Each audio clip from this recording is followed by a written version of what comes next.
One of my clients used to compete in triathlons. Now he goes to brunch. Todd has limited energy reserves, and all the trips out of his house have to be carefully mapped out. And if he gets into the slightest problem with traffic as he's driving, like somebody cuts him off, he starts feeling his heartbeat faster, his head starts pounding, and then he meets people, his friends, for lunch or brunch. And if he's just quick to anger if anybody annoys him.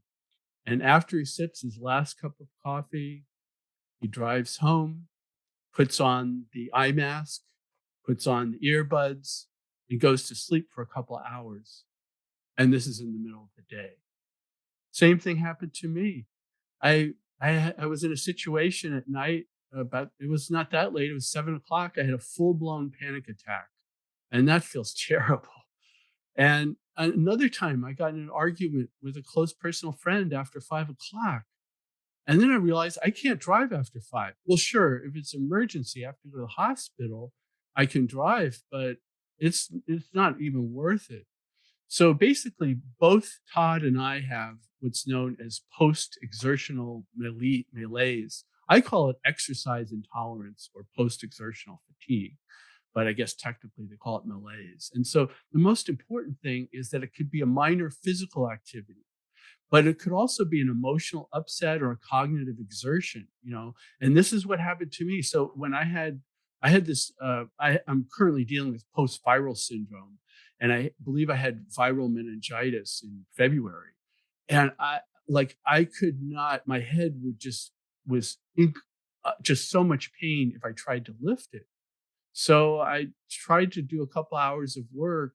I have to lie down and just lay my head, lift my head just very gently. So what we're going to talk about is something that psychologists call the four Ps. And what these are is coping mechanisms to help us basically get on with our life, heal and recover from an injury or an operation, or in this case, a viral event. So this really applies to not only people who have long COVID, chronic fatigue syndrome, fibromyalgia, but people that are recovering from any type of chronic disease or hospitalization. If you enjoyed this video, please be sure to like and subscribe to our channel for more videos like this, and be sure to hit the alert button to be notified of new videos each week.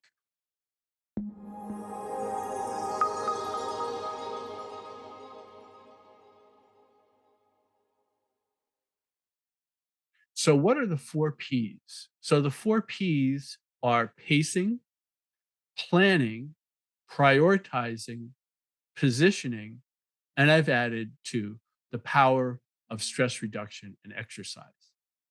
So when we talk about Todd, when he goes out to lunch with his friends or brunch, he has to be thinking all the time. So the first thing is planning, right? So pacing is, well, I know that I can't go to the gym after I visit my friends for lunch. I know I can't go for a walk after I visit my friends for lunch. I know I just have to go right home, and I'm in the same situation. I'm like, it's like 5 o'clock. It's time for me to, get home. And in some cases, I've had to actually go to bed at 5 o'clock. I've been so exhausted. And so, and planning. So my dad was dealing with end stage cancer. His plan was, well, do I have my morphine on me? Because he could never leave home without morphine.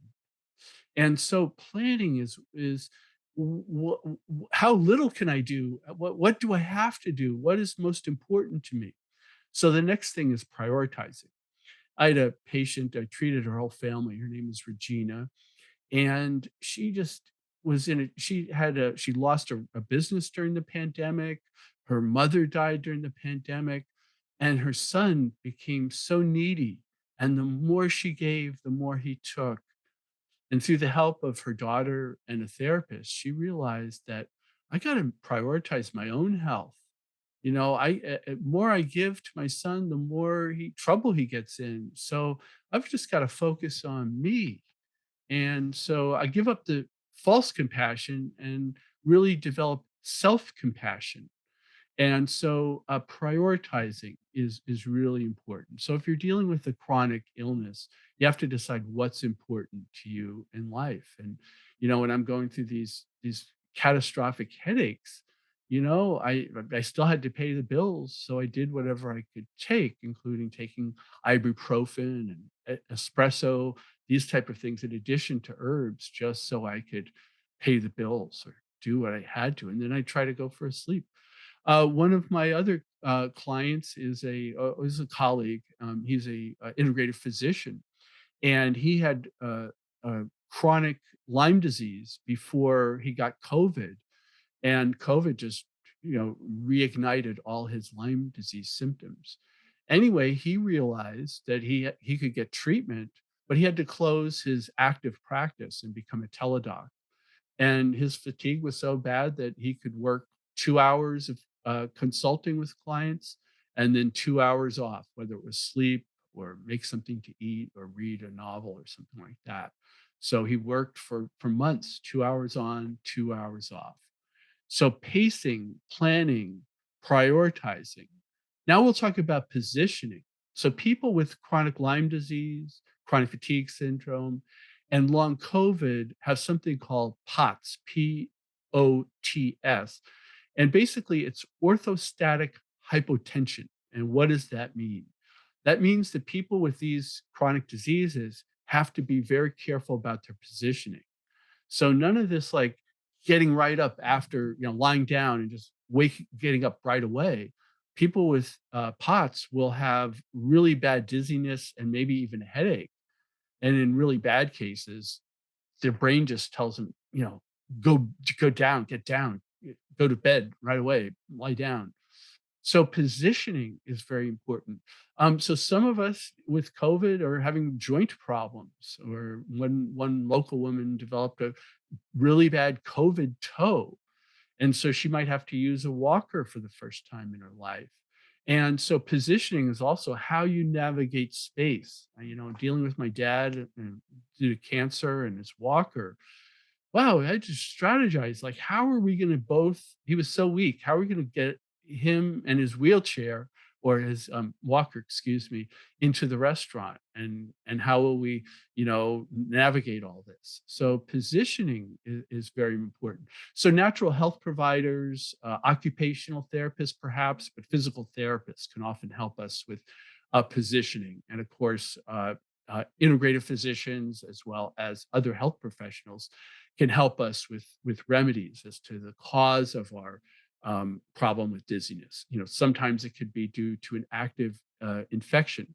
Sometimes positioning problems can be due to anemia. So it's very important, in addition to coming up with coping strategies, to be able to find out why do you have the condition and how to correct the condition.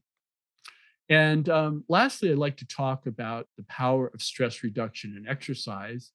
Regular listeners have heard that one of my insights is that people with chronic health problems, if they have a stress reduction and exercise program, they will get better. And oftentimes, those people who don't have a stress reduction and exercise program won't get better no matter what they do, or will only make minimal improvement. Now, here it's important to talk about what I would call constitutional exercise.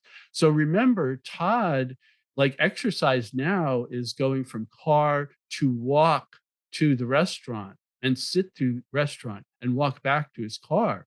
In the old days, it was 2 hours a day of, what do they call it? Elliptical and stationary bicycle and hiking and swimming, all these type of things. That was the old Todd.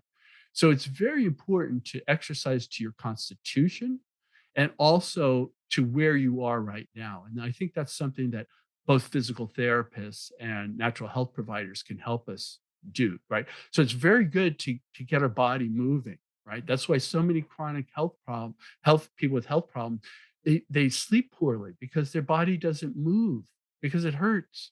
And then they can't sleep because they're too tired to sleep, or too exhausted, or it hurts too much. So we always want to make some effort to do some sort of exercise, even if it's walking, even if it's just 5 minutes a day. So if exercise worsens the symptoms, you need to really either change the activity or reduce the duration.